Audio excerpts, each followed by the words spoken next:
Video lecture में आज आपको मैं बताने जा रहा हूं जो आपका VSC2 पेपर सेमेस्टर 4 में है उसका सिलेबस आप देखिए। आज हम लोग देखेंगे यूनिट 1 का ये टॉपिक पढ़ेंगे, UN conference on human environment 1972, और दूसरा topic environmental ethics and emergence of इन्वायरमेंटलिज्म।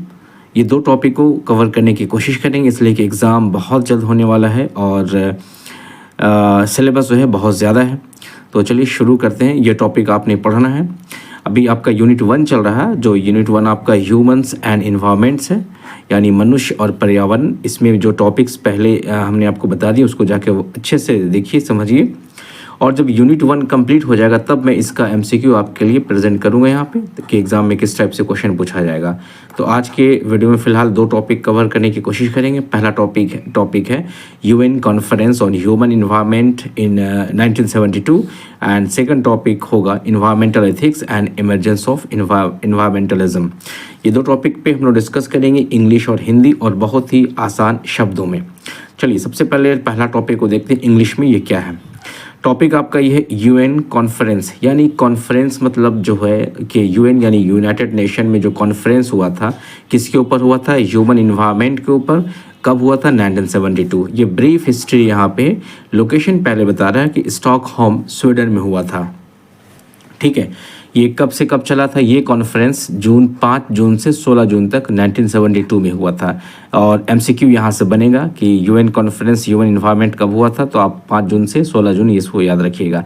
इसका मेन पर्पस क्या था, मेन ऑब्जेक्टिव क्या था? To address global environmental issues and promote sustainable development. यानी इसका मेन पर्पस था जो पूरी दुनिया में जो इन्वायरमेंटल इश्यूज़ थे, पर्यावरण के साथ जो प्रॉब्लम्स थे उसके बारे में डिस्कस करना, और सस्टेनेबल डेवलपमेंट यानी कि कैसे डेवलप किया जाए पर्यावरण, ताकि हम इंसानों के लिए बहुत बढ़िया पर्यावरण या वातावरण हो जाए।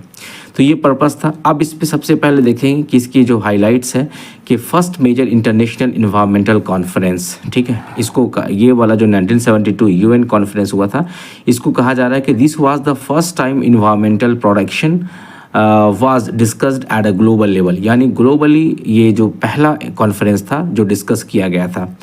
और इसका दूसरा नाम क्या है? Stockholm conference. या तो आप यूएन कॉन्फ्रेंस 1972 कहें या फिर स्टॉकहोम कॉन्फ्रेंस कहें। ठीक है, इसका सेकंड पॉइंट पे देखते हैं establishment of United Nation environment programme. इसकी इस्टेब्लिश की गई यूनाइटेड नेशंस इन्वायरमेंट प्रोग्राम, यानी UNEP का इस्टेब्लिशमेंट किया गया इस कॉन्फ्रेंस के बाद।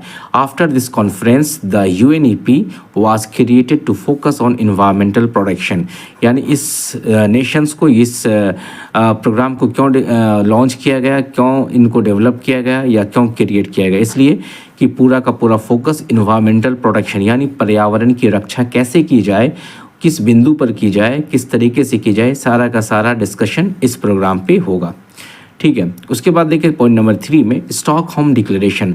The conference resulted in the Stockholm declaration which outline 26 principles, यानी 26 बिंदुएं थी, इसमें 26 सिद्धांत थे for environmental protection and sustainable development. यानी हम लोग अपने पर्यावरण को कैसे सुरक्षा प्रदान करें, कैसे पर्यावरण को बचाएं, और सस्टेनेबल डेवलपमेंट, और कैसे डेवलप किया जाए कि अभी हमारे लिए भी और साथ में हमारे आने वाले भविष्य के लिए भी वो कारगर रहे, वो बेनिफिशियल रहे। तो ये जो डिक्लेरेशन किया गया इस पर। ठीक है, अब इस चीज़ को और थोड़ा फोकस करते हैं कि इसमें क्या दिखाया गया। It emphasise that all countries must take responsibility for protecting the environment. यानी सब लोगों को बराबरी का हिस्सा था, सब लोग अपनी अपनी जिम्मेदारी को अच्छे से निभाएं ताकि इन्वायरमेंट को अच्छे से प्रोटेक्ट किया जाए। इसीलिए जब ये कॉन्फ्रेंस हुआ तो कॉन्फ्रेंस होने के बाद 5 जून को क्या मनाया जाने लगा? World environment day. Following this conference June 5 was officially designated as world environment day. अब आपसे एग्जाम में क्वेश्चन पूछा जाएगा वर्ल्ड इन्वायरमेंट डे कब मनाया जाता है, तो उसका सही जवाब होगा June 5। Celebrated every year to raise awareness about environmental issues. ये मनाया क्यों जाता है? ताकि लोगों के अंदर अवेयरनेस आए, जो भी इन्वायरमेंटल इश्यूज होते हैं उससे रिलेटेड अवेयरनेस आए, लोग ज़्यादा से ज़्यादा पेड़ पौधे लगाएं, पर्यावरण की रक्षा करें। ठीक है, अब आगे देखते हैं इम्पैक्ट एंड इम्पोर्टेंस। अब इम्पैक्ट क्या हुआ है इसका, इसकी क्या इंपॉर्टेंस है। Raised global awareness about environmental protection, encouraged countries to develop and implement environmental policies. हर एक कंट्री को अपना अपना डेवलप करने को मौका मिला और डेवलप किया लोगों ने। Led to several international environmental agreements, बहुत सारे एग्रीमेंट हुए, जैसे क्योटो प्रोटोकॉल हुआ और दूसरा पेरिस एग्रीमेंट हुआ। याद रखिएगा ये सब सारे टॉपिक से MCQs बनेंगे यहाँ से। अब इसको देखते हैं, इसकी कंक्लूजन देखें जो अभी आपने पढ़ा। स्टॉकहोम कॉन्फ्रेंस ऑफ 1972 या UN conference 1972 was the first major global meeting to discuss environmental issues.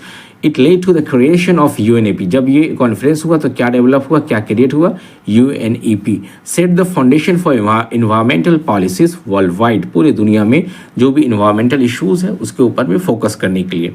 और क्या इसमें डिक्लेयर किया गया, world environment day on June 5, यानी हर साल जून 5 जून को वर्ल्ड इन्वायरमेंट डे सेलिब्रेट किया जाए। तो ये हुआ इसका, इस टॉपिक का इंग्लिश में। अब इसी को अगर हिंदी में कर दिया जाए तो वही चीज़ें हैं। इसका, इस कॉन्फ्रेंस का क्या नाम है, स्टॉकहोम जो स्वीडन में हुआ था, 5 जून से 16 जून तक हुआ था। इसका मुख्य उद्देश्य क्या है, पर्यावरण की रक्षा करना और विकास, सस्टेनेबल डेवलपमेंट को बढ़ावा देना। यानी अभी जो है और आने वाले समय में जो चीज़ें होगी सबके लिए बेहतर होगा, उसके ऊपर बढ़ावा देना। और ये इसको कहा गया पहला बड़ा अंतर्राष्ट्रीय पर्यावरण सम्मेलन हुआ था। ठीक है, ये पहली बार था जब पर्यावरण से जुड़ी समस्याओं पर दुनिया के देशों ने मिलकर चर्चा की। इसे स्टॉकहोम सम्मेलन भी कहा जाता है। और इसके बाद क्या चीज़ का स्थापना हुई, UNEP का, जिसको हम लोग यूनाइटेड नेशन इन्वायरमेंटल प्रोग्राम भी कहते हैं। इसकी शुरुआत हुई, जो आज भी पर्यावरण की सुरक्षा के लिए काम कर रहा है। इसमें क्या क्या घोषणा किया, इसमें 26 नियम यानी 26 सिद्धांत तय किए गए, जिनका मेन उद्देश्य क्या था, पर्यावरण को बचाना और संतुलित विकास करना था। इसमें सभी देशों को पर्यावरण की रक्षा की जिम्मेदारी दी गई, यानी कोई एक सिर्फ इसकी प्रोटेक्शन नहीं कर सकता, हर एक को करना है पर्यावरण की रक्षा। और उसके बाद वर्ल्ड इन्वायरमेंट डे कब मनाया जाने लगा, 5 जून को। तो ये सब कुछ चीज़ें थे जो इंग्लिश में था, उसी का ट्रांसलेशन यहाँ पर हिंदी में किया गया। अब जो हिंदी बैकग्राउंड के स्टूडेंट है वो इसको वीडियो को पॉज करके अच्छे से पढ़ लें, देख लें, समझ लें। दूसरे टॉपिक की तरफ बढ़ते हैं। दूसरा टॉपिक आपका है पर्यावरण नैतिकता, दैट इज इन्वायरमेंटल इथिक्स। और पर्यावरणवाद, इन्वायरमेंटलिज्म का सरल मीनिंग क्या है। सबसे पहले देखते हैं इन्वायरमेंटल इथिक्स। इथिक्स क्या होते हैं, इथिक्स जो होता है वो नैतिकता कहलाता है। एक तरह का डिसिप्लिन, एक तरह का रूल होता है। यह उन सिद्धांतों और मूल्यों यानी प्रिंसिपल्स एंड वैल्यूज़ का समूह है जो ये तय करते हैं कि हमें पर्यावरण के साथ कैसा व्यवहार करना चाहिए। ठीक है, इसको आसान शब्दों में समझते हैं कि ये जो टॉपिक है पर्यावरण नैतिकता, यह सिखाता है कि हमें प्रकृति जैसे पेड़ पौधे, जीव जंतु, हवा, पानी का सम्मान करना चाहिए और इसे नुकसान नहीं पहुंचाना चाहिए। यह हमें जिम्मेदारी सिखाता है कि हम अपने फ़ायदे के लिए धरती को बर्बाद ना करें, बल्कि इसे अगली पीढ़ियों के लिए भी सुरक्षित रखें, जिसको हम सस्टेनेबल डेवलपमेंट कर रहे हैं। अब इसके कुछ एग्जाम्पल, जैसे पेड़ों को अंधाधुंध काटना, यानी कि जंगलों को काटना, पेड़ों को काटना, यह गलत है क्योंकि यह पर्यावरण को नुकसान पहुँचाता है। दूसरा क्या है यहाँ पे इसकी एग्जाम्पल, नदियों को साफ रखना हमारी नैतिक जिम्मेदारी यानी कि एथिक्स हमारी, ताकि सभी जीव जंतु और लोग स्वच्छ पानी का उपयोग कर सकें। ठीक है, आगे देखते हैं। ये दूसरा टॉपिक उसी में का दूसरा टॉपिक है। पहला टॉपिक आप देखेंगे इन्वायरमेंटल इथिक्स है और दूसरा टॉपिक क्या है, पर्यावरणवाद यानी इन्वायरमेंटलिज्म। अब इसको समझते हैं कि इन्वायरमेंटलिज्म क्या होता है। सिंपल में यह एक आंदोलन या एक मूवमेंट है या विचारधारा, आइडियोलॉजी जिसको कहते हैं, जो पर्यावरण की सुरक्षा और संरक्षण, प्रोटेक्शन एंड कंजर्वेशन पर जोर देती है, फोकस करती है। इसको और सिंपल भाषा में समझते हैं, पर्यावरणवाद उन लोगों का समूह है जो पर्यावरण बचाने के लिए काम करते हैं। यह हमें सिखाता है कि प्रदूषण को कम करें, जंगलों को बचाएं और पृथ्वी को हरा भरा बनाएं। अब इसके बाद की जो टॉपिक है, इमरजेंस ऑफ इन्वायरमेंटलिज्म यानी पर्यावरणवाद का विकास। 1970 के दशक में औद्योगिकीकरण बढ़ने के कारण प्रदूषण और ग्लोबल वार्मिंग जैसी समस्या हुई। देखिए 1970 में हुआ, इसीलिए 1972 में कॉन्फ्रेंस हुआ था, पहला अंतर्राष्ट्रीय सम्मेलन हुआ था। लोगों ने महसूस किया कि अगर हम पर्यावरण को नहीं बचाएंगे तो धरती पर जीवन मुश्किल हो जाएगी। आपने कुछ डेट वगैरह याद रखना है, टॉपिक को याद रखना है, ठीक है। इसी कारण पर्यावरण आंदोलन शुरू किए गए और सरकारों ने नए कानून बनाए, जैसे स्वच्छ पर्यावरण कानून और जलवायु परिवर्तन नीतियाँ। तो डेफिनेटली जब इश्यूज होते हैं तभी प्रिंसिपल्स बनते हैं, तभी रूल्स एंड रेगुलेशन बनते हैं। ठीक है, अब इसमें कुछ चीज़ें एग्जांपल, जैसे कि हम पर्यावरण को कैसे सुरक्षा प्रदान कर सकते हैं। जैसे प्लास्टिक का उपयोग हम कम करेंगे, ताकि कम करना पर्यावरणवाद का हिस्सा है, और वनों की कटाई रोकने के लिए अभियान चलाना भी, ये भी पर्यावरणवाद की एक पहल है।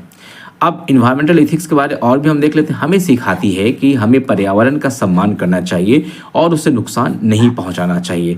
और इन्वायरमेंटलिज्म शॉर्ट में ही, जो अभी हम लोगों ने ऊपर पढ़ा, उसका शॉर्ट में है, एक आंदोलन है जो पर्यावरण को बचाने और प्रदूषण को कम करने के लिए प्रयास करती है। तो पूरी दुनिया में, यानी ग्लोबली तरीके से ये चल रहा है, ताकि हमारा इन्वायरमेंट बिल्कुल प्रोटेक्ट रहे और उसकी जो कंजर्वेशन हो, उसका जो संरक्षण हो, वो अच्छे से मिल सके, ताकि धरती पर जो हम लोगों की जीवन है, हम लोग की जो ज़िंदगी है, वो बहुत ही इजी वे में, एफिशिएंट वे में हम अपने लाइफ को पास कर सके, और अभी के लिए भी और साथ में आने वाले पीढ़ियों के लिए भी। तो ये चीज़ें, टॉपिक जो हमने आपको बताया कि 2 टॉपिक हमने आपके सामने डिस्कस किया। पहला टॉपिक था जो हमने अभी आपको शुरू में बताया था, और ये आप यूनिट 1 में देखिएगा।